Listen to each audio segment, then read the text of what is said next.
Jack of all trades, master of none. Society repeats this to you to keep you on a factory line, building one tiny piece of a machine you will never own. You assume that to survive the modern economy, you must pick a single lane, put your head down, and hyper-specialize.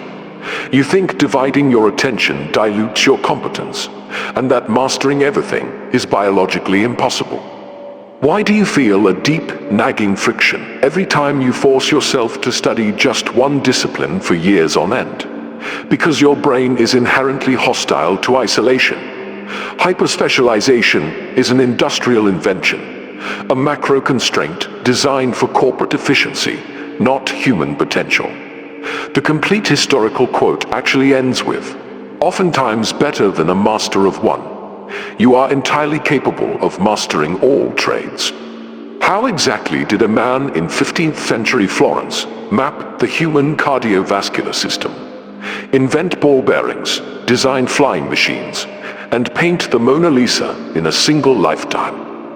Leonardo da Vinci did not have more hours in his day, and he did not rely on some mythical, mutant intellect.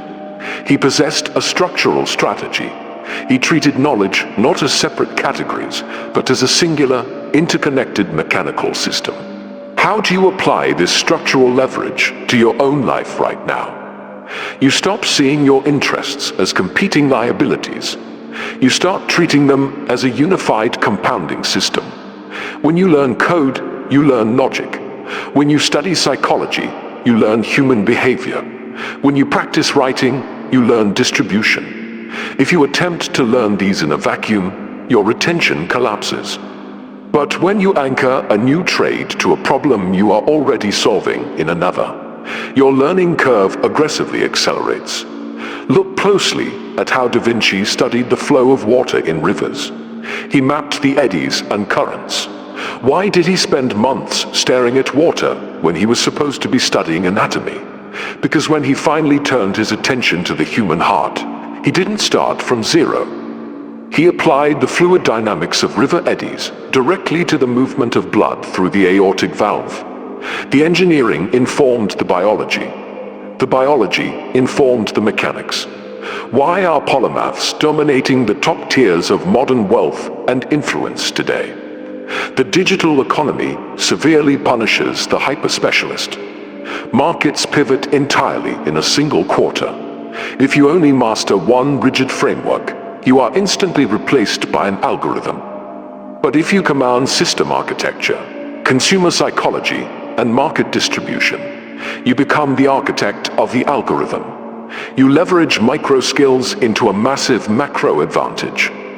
Benjamin Franklin did exactly this. He did not invent the lightning rod by ignoring his publishing business. His mastery of printing distribution allowed him to instantly broadcast his scientific findings, building massive political leverage. You must build a central node to force this cross-pollination. Pick a single, aggressive project that demands multiple disciplines. Do not study design, then marketing, then engineering in isolation. Build a product. The act of building forces you to master design to make it functional. Master marketing to scale it, and master engineering to sustain it. You are constructing a web of overlapping competencies. The friction you feel is just your mind attempting to build bridges between isolated nodes. Stop severing those connections. When you master the underlying framework of how systems operate, the specific trade becomes irrelevant. You do not master the hammer, you master the physics of the swing.